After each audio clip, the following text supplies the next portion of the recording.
Hi, I'm Em, former zookeeper and digital animal educator. I've been keeping pets for over 20 years. Life got a little crazy for me a while ago, and I had to move across the country and start my life over again in beautiful Colorado.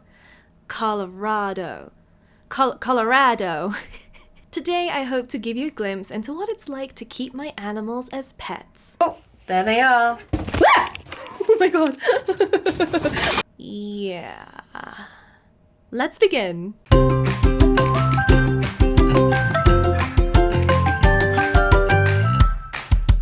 But before we jump into today's video, I wanted to give a hearty shout out to today's sponsor, CuriosityStream. If you haven't yet heard of CuriosityStream, it's like the Netflix for nerds, the Hulu for history buffs, and the Disney Plus for scientists. CuriosityStream has thousands of non-fiction shows, everything from animal documentaries to history shows, even food and travel. Recently, I have been obsessed with their brand new show, Doug to the Rescue. Doug is a world-famous videographer who uses drones to help reunite lost pets with their owners following natural disasters like the fires last year in California. You can stream CuriosityStream to any device, anytime, any place. Best of all, CuriosityStream doesn't break the bank. You can get CuriosityStream right now for $14.99 for the entire year using my link down in the description box below. Getting started with CuriosityStream couldn't be more simple. Just head down into my description box below,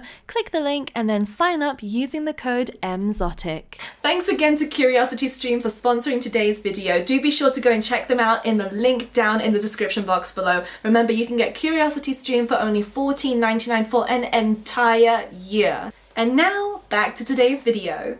And here we are in the animal room slash office space, and everything in here is pretty well organized right now. It doesn't always look like this. A lot of the time it can look like a hot mess, much like the rest of my life. But oh, hello! Hi, car! Someone's peeking at us. Let's start off with Zombie. Zombie is a hot mess right now because she has not been very well, and she has also not completed her shed from last night, so we're gonna have to give her a hand with that. If you are not familiar with Zombie, this is Zombie. She is a grey-banded kingsnake, and she is extremely elderly. I don't know exactly how old she is. She was a rescue. Somebody traded her when she no longer could produce viable eggs, since she used to be a breeder, and they traded her a reptile show to a friend of mine who actually was a vendor, and he asked me if I would be interested in her. Zombie is a very unique looking snake because she has cataracts on both of her eyes, and they give the impression of her having blue eyes. Let me see if I can show you. Something I think is very important to emphasize is that Zombie is not a healthy specimen of a grey-banded kingsnake. Sure, her shed, the stuck shed we're going to take care of in a moment, is not really helping, but there is just no escaping the fact that she is incredibly skinny. On a healthy grey-banded kingsnake, you shouldn't really be able to see such pronounced bumps at the back of her skull, and also you shouldn't really be able to see her spine all the way down. That should all be nicely rounded. There shouldn't really be any of these lines down the side of her body. I'm gonna share with you my thoughts on what's wrong with Zombie. Now, like I said, it could be old age, but I'm not entirely convinced. I actually took her to the vet, and the vet ran tests and said that she is free of parasites, she doesn't have a wasting disease, but it didn't explain to me why an animal who has been so good at eating and almost like on a clockwork schedule would suddenly stop eating and would suddenly start losing so much weight. Like a healthy snake wouldn't be losing this much weight in just a couple of months. That, I mean, some species maybe, but certainly not a grey-banded kingsnake, and one that was in relatively good health beforehand other than old age. And I reached out just completely perplexed and at a loss to a friend of mine, and he asked me to break down her yearly schedule. And I was like, well, every week, every 7 to 10 days, I thaw a frozen thawed mouse out for her and I offer it and she normally eats it. She tends to shed every sort of like 10 to 12 weeks. And he said, and when does she hibernate? And I was like, I haven't hibernated her. And I think that's where the issue arose, because as an ex-breeder, Zombie would have been used to being hibernated before she was bred from, and it's just not something that ever crossed my mind. So we think, well, our theory is that perhaps she's just so tired from being constantly on the go after potentially decades of having at least a few months to completely rest every year, that maybe her body's just in desperate need of a rest. The goal next year would be to hibernate her. However, I don't know if she will make it that long. If she does, I would like to hibernate her, but that still comes with a risk. The risk is that once she hibernates, she might not come back out of that hibernation at her age and in the condition she's in, especially if she doesn't improve. However, if she does improve, then there is a good chance that that hibernation will just really help to reset her body and get her in a much healthier position. Here's hoping that that changes things. Naturally, I feel guilty. I still don't know if that really is the problem, but I just thought I'd share that because I think a lot of people rescue reptiles, and especially from reptile expos, not realizing that they're ex-breeders, and ex-breeders, especially those that have been bred for such a long time, can need additional support. So that's just something to keep in mind for you. I will keep you updated on her progress. She is just a wonderful snake, and I'm gonna go and take her stuck shed off now. Here is the soaking dish all set up, and I'm just gonna very slowly introduce Zombie to it. Now, she's only going to have to be in here for about 15 to 20 minutes, but the reason there is a paper towel is because, being an elderly snake, she doesn't have as much energy as a younger snake would to hold herself up, so she can just chill there and slowly move through the water, and the moisture that's been soaked up by the paper towel will help to loosen that stuck shed. Fantastic, some time has passed and this stuck shed is going to come off so much more easily now that she's had a soak. There is all of her old stuck shed, and now here's Zombie, clear of any old stuck shed. And she's disappeared, but next up we're gonna meet Car. Kiba, if you put your nose there, Car's never gonna come out, okay? Can you leave her? Go boy, go pee on things, go have fun. Here's Car. I finally convinced her to just hang out with us for a moment. Car is my 14-year-old ball python. I had her since she was a hatchling, and she actually moved with me from the UK to the USA. And while she was on her way in transit, she actually got lost because there was a hurricane and her plane got rerouted to Florida, and her shipment was lost for a while, or I like to think of it as sort of locationally challenged, but in the end we found her. She was not hurt, she didn't have any respiratory infection or anything, but yes, Car is another rescue of mine. I'm sorry, I have to just take a break and show you Kiba like trying to be a duck. And that's Jolene back there just squawking. Those ducks are not mine, the chickens are not mine, they actually belong to my roomie Kate, but they're very, very cute in the background there. A lot of people think that ball pythons make great first-time snakes. I wouldn't say so. They can be picky eaters, and thank you, Jolene. That's a lovely song. They can be picky eaters, and that can be quite distressing for new owners when they're trying to understand what their new pet snake needs. So if you are going to think about a pet snake sometime in your life, I would highly recommend king snakes, milk snakes, corn snakes. They're all really good voracious eaters, and there's plenty of information available on all of them. But you know, some people just prefer girth to length. So if that's you, feel free to go for a ball python. I think a lot of people like their kind of chunky bodies and find it more comforting. And there she is, my beautiful girl in all of her glory. Just absolutely stunning. Hello, Jolene. I can't put Car on the floor because it's not likely that Car will attack the chickens, but chickens do routinely attack and eat snakes. So yes, we definitely want to be very careful not to put Car on the floor, but she's just a really incredible snake. I love her so much, and she's just, I hate to say like a favorite, but she is absolutely a favorite of mine because we've just been together a long time. Okay, I have just removed all the plants from my Tokay Gecko enclosure because I'm gonna need to be able to see where they are. Let me see if I can turn this around. Oh, there they are. Oh my god. There they are. Oh my god. I was not expecting that. Come here, Vex. Oh, I know, sweetheart. I know, darling. Oh, you're just gonna shimmer? Come here. Okay, 1, 2, 3. I got you! I don't got you. Now I got you. This here is Vexxus. She is my female Tokay Gecko. And she was given to me a few months ago. Vexxus is what I call a hands-off kind of animal. Not so much as Okey. I mean, her jaws are nowhere near as powerful as Okey's, but they're still extremely tough. Tokay geckos can be found throughout Southeast Asia. I fell in love with them when I used to spend a lot of time out in Thailand, and they got their name Tokay from the sound they make, which sounds a bit like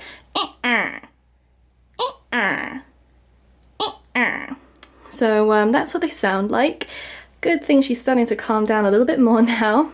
Almost looks like she's smiling, but that's really a grimace. Oh, there we go. Definitely not a smile. To me, Tokay geckos are just some of the most beautiful out there, but they're definitely much more of a display animal. They're very rarely the kind of lizard that wants to hang out and be your BFF. And there she is. Now we can have a bit of a better look at her. The reason I'm putting her in this is not to be funny or anything like that. It's just a lot less stressful for her to be in a container rather than in my hand. And this is really useful, like when I ever have to take her to the vet, or if I want to have a look and make sure that everything's in order, I can get a really good look without her being tense and causing her stress. So that's really great. She looks good. Also, this is how I weigh my animals. Especially the ones that don't like to sit still on a scale, is I put them inside a container and then put them on a scale and then eventually subtract the container to get the animal's weight. So that's the way that I manage to keep on top of how much Vexxus and Okey weigh. You might notice that Okey looks pretty unbothered that I've just torn up his habitat and taken away his female, and that's because Okey doesn't move for anybody. Everybody else moves for Okey, but he is a little bit slower than Vexxus, so I might be in with a chance here. Oh, maybe not. Okay, here we go. 1, 2, 3. Ay. Not good. Okay, I got you. You're good. Let it happen. It's happening. It's not happening. I have to let go. Okay. I know, darling, I know. I got you. It's all right. Ow. You're good. Ow. Oh. Okay. All right. You're good. This is happening. We're doing it. There we go. He took a really good chunk out of that glove. Yep. There he is. My big, chonky boy. And he is not a happy bunny. He will remember that. He does not like me. He has never liked me. Every time I pull him out to weigh him, I give him additional reason not to like me. He is not the kind of gecko that will ever calm down. I have zero desire to try and make him calm down, although I don't want him to eat that piece of substrate. Let me see if I can get that out. Let it happen. Oh, all right, we got that piece. Oh, I know. I'm trying to help you. There we go. That's all I wanted. Yay, you did so brilliantly. You did so brilliantly, didn't you? Hopefully he doesn't lunge straight at me. Off you go. Good, there you go, see? Oh, bye. God, look at him. He's just arching his back, ready to fling himself at me and bite. I actually never told you where Okey came from. Okey actually belonged for a number of years to my ex-partner, and then when the breakdown of that whole relationship happened, my ex didn't want Okey, so I kind of felt obliged to take him, even though I didn't necessarily want him, but I just, you know, he's an old dude, he shouldn't be shuttled from home to home, so I'm his final stop, and I love him and will love him even if he hates me for the rest of my life. There you go, darling. You know where you are. No, don't be mean. Go on. Down you go. Alright, well, you know what? I'm just gonna leave you in that, and then when you decide to come out, then you can come out whenever you want, okay? From the least friendly of geckos all the way to my most friendly of geckos. I don't know if you've seen Sploot, but I can. And Sploot is hiding inside this Dracaena. This gorgeous little creature is Sploot, and Sploot is a crested gecko. Sploot is a juvenile crested gecko, and as such they can be a little bit flighty. You know, they don't necessarily appreciate being handled by something that resembles a massive monster, but he's doing really well with his handling. I handle him almost every day, not after he's eaten though, so if I've noticed him eating a particularly heavy meal, I'll leave him for a while. Sploot is a pet store bought crested gecko, but from a pet store that actually sources from local breeders. So he's not like a mass-produced gecko that you might find at, say, Petco. He's a little bit above that, but certainly not like any kind of super fancy crested gecko. A lot of people do worry that their crested geckos are growing either too fast or too slow. And oh gosh, hold on one second. What I will say about that is that crested geckos, as long as they are eating and pooping and seem otherwise happy and healthy, then don't worry too much about the speed of their growth. Just let it happen in its own time. It's very normal for crested geckos to all grow at a slightly different rate. Gosh, I haven't eaten today and I am shaking. You can literally see that's not me doing that on purpose. Sploot did originally have a tail, and then whilst I was handling him one evening, he dropped his tail and it will not grow back again. Crested geckos, unlike gargoyle geckos, will not regrow their tails if they are dropped. So he is going to be forevermore a frog butt, but I kind of like them as frog butts. I don't have to worry anymore about his tail dropping off. It was so gross when his tail fell off. That's called caudal autotomy, and it's a defense mechanism. Okay, good night, Sploot. I'll see you later. Something to note about Kiba is that he is the laziest dog. Oh, hello, this is Miko. This is not my dog. The laziest dog I have ever met. And he loves to spend most of his time, oh, there's another floofer at the back there, chilling in the bedroom. There he is. There's my boy. There's my baby boy. This is Kiba. Kiba is a beautiful 2-year-old Eurasier. Eurasiers are in the Spitz family, so they can be independent, but not necessarily unfriendly. They're just a bit aloof and cat-like in many ways, but not with their family. It's mostly with strangers that they're aloof. He has been so easy to train. He's just the best. He's really my best friend. And I also think of him as kind of like my child as well. Like, I'm definitely his mum. I definitely coddle him. Oh, look at that good stretch. Was that such a lovely stretch? Yeah. So here I have some plants as well, but I did a whole plant tour video, which you can find. And because somebody on Instagram requested it earlier today, here is the progress on my sweet potato growing. I didn't do it properly. I did not buy an organic sweet potato. I didn't let it sprout before rooting it in water, so they're taking a long time. There's like zero progress other than some roots on these two, but this one looks like it might choose life. This one looks like it might actually do something and produce a couple of vines for me, which will go in the Tokay enclosure.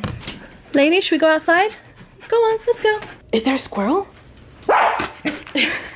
Is there? Let's go see. There's no squirrel, I just wanted to get them excited. Haha! Oh, I can hear people calling Peter on me right now.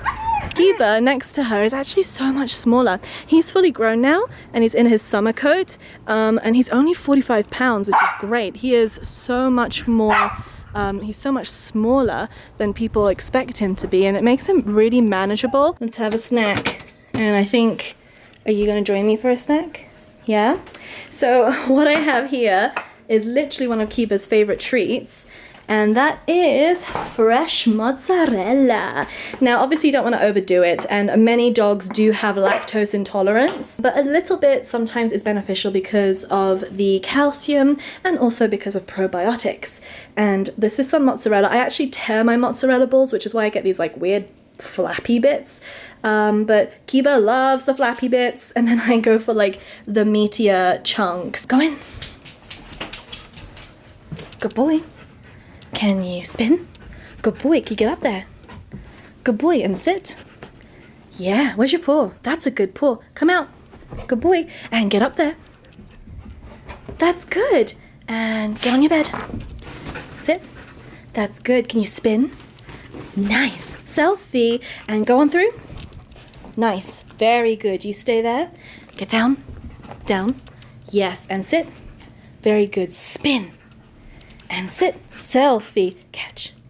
Good job, Kiba. Kiba is truly just the pride and joy of my life. I have never had such a strong bond with any animal as I do with Kiba. He's also very gentle when it comes to a treat. Wait. Wait. Okay. Okay. Good boy, Kiba. He's like, don't pet me, just give cheese. He knows the word cheese as well. You want cheese? Yeah? Where's the cheese? Go get it. Where's the cheese? Where's the cheese? Go get it. Where's the cheese? Where is it? Good boy. Are you going back to bed now? Yeah? Where do you want to sleep? Up there? Let's go to your space. Come on. Here. Good boy. Stay. Down. And I will put your fan on for you. There you go. I'll see you later, my pepperoni. My little chili macaroni. Now it is finally time for Bonus Weasels. But are Bonus Weasels ready to give us some of their time? Is there one of you in here, or is there two? Hello, Niffler. This is Niffler. He is my almost 4-year-old male ferret, or is it 3? I can't remember. He's either 3 or 4. And, oh, Niffler. Good evening, Niffler. I was going to show them a bit earlier on in this video, but they were both so sound asleep, and I really have to get on and edit if this video is going to be out on time, so I'm so sorry, but I have to wake you up. Hey, Smelly. Good morning. Hi. Dobby. Dobby. Hello, Dobby. Hi, baby girl. Hi, Dobby. How's my little troublemaker? There you go. Oh, Niffler, you poor thing. You're so tired. I'm sorry, sweetheart. So this is Dobby. She's my female ferret, and that over there is Niffler, who I often refer to as a banana in a fursuit or a potato, because he's just a really... He's a dumb ferret. He's a really dumb ferret. Ferrets are extremely fun pets, but they are a lot of work and they are extremely smelly. And when I say extremely smelly, I mean most people cannot stand the smell of a ferret, and it can be really offensive. So if you are ever thinking about keeping a ferret, please do your research and go and smell ferrets somewhere, whether it's at a rescue or in a store, because trust me, you don't want to get them home and either you or the people you live with realize then that they smell. They do have an odor, it doesn't come off, and the odor is not very pleasant if you're not into musky smells. Is there a chicken dying up there? What's going on? Dobby! Dobby, give me back my sock. Dobby, why are you killing my sock? She's gonna go and try and hide it. That's how they try and stash things which are large, is they just pull them backwards. I see you have my sock. You literally, you can't hide from me. I can see that you have, give me my sock. Give me my sock. Dobby. And that's the other thing about ferrets, is sometimes when they're playing they can be a bit bitey, so you have to be patient with them. Oh! Careful. Careful, sweetheart. Where's Niffler? Where's Niffler? There he is! Oh my goodness. All the chaos. Oh my goodness! Come here, Niff! Come here, Niff! Niffler! Rawr! Rawr! Oh, you killed the sock. Good for you, Niffler. You accomplished something today. Oh my goodness. Oh my goodness.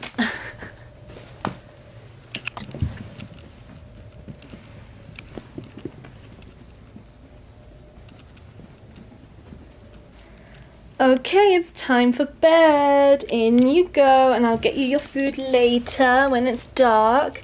But thank you for coming out and saying hi to everybody. I think everybody enjoyed seeing you. Yeah. You have no idea how loved you are. So many people love you. Yeah, it's true. And that's it for today. I hope that you enjoyed spending some time with me and my animals. If you want to keep up with me outside of YouTube, I post all the time on my Instagram, almost daily. So please feel free to go and follow me on my Instagram as well. Thank you again all so much for watching. I will see you in another video soon. Bye!